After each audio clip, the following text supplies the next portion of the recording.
सोचो आपने अपना घर बेचा और लाखों का प्रॉफिट हुआ और इनकम टैक्स डिपार्टमेंट आके आपसे बोला टैक्स दो, प्रॉफिट हुआ है।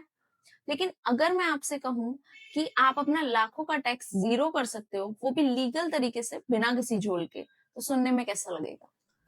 नमस्ते दोस्तों, मैं हूं सी तृप्ति गुप्ता और आज हम बात करने वाले हैं एक सुपर यूजफुल सेक्शन के बारे में, section 54 of income tax act, जिसकी मदद से आप अपना लाखों का कैपिटल गेन टैक्स जीरो कर सकते हो। तो पहले ये समझते हैं कि सेक्शन 54 होता क्या है। अगर आप अपना पुराना घर बेच रहे हो और उस पर आपको लॉन्ग टर्म कैपिटल गेन हो रहा है, तो गवर्नमेंट आपको एक ऑप्शन देती है कि आप उस पैसे को नए घर में इन्वेस्ट करके टैक्स से बच सकते हो। लेकिन टैक्स बचाने के लिए कुछ रूल्स भी हैं। चलिए वो रूल समझते हैं। नंबर 1, पुराना घर रेजिडेंशियल हाउस होना चाहिए। नंबर 2, वो घर आपने कम से कम 2 साल तक होल्ड किया हो। नंबर 3, अगर नया घर कंस्ट्रक्ट करा रहे हो तो 3 साल के अंदर कंस्ट्रक्शन कंप्लीट होना चाहिए।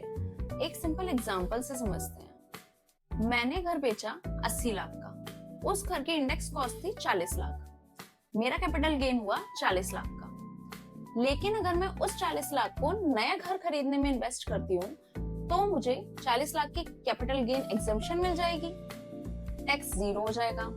लेकिन अगर मैं 25 लाख का घर खरीदती हूँ तो मेरी एग्जम्पशन भी 25 लाख ही होगी और 15 लाख पर मुझे टैक्स पे करना पड़ेगा। अब सवाल ये आता है कि अगर अभी तक घर नहीं मिला तो क्या करें?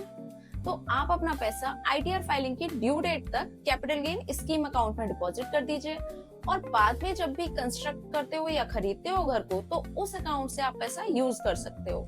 इस सेक्शन में एक बोनस पॉइंट भी है। अगर आपका गेन 2 करोड़ तक है तो आप 2 घरों में इन्वेस्ट कर सकते हो। लेकिन ध्यान रहे, ये ऑप्शन लाइफ में एक बार मिलता है और अगर नया घर 3 साल के अंदर बेच दिया तो आपकी वो एग्जेम्पशन वापस से टैक्सेबल हो जाती है। तो दोस्तों, अगर आप अपना घर बेचने वाले हो या रिसेंटली आपके किसी रिलेटिव ने प्रॉपर्टी सेल करी है तो उन्हें जरूर बताना है सेक्शन 54 के बारे में, क्योंकि एक लीगल वे है टैक्स को जीरो करने का। और मिलते हैं नेक्स्ट वीडियो में एक और टैक्स सेविंग हैक के साथ। Till then, bye bye.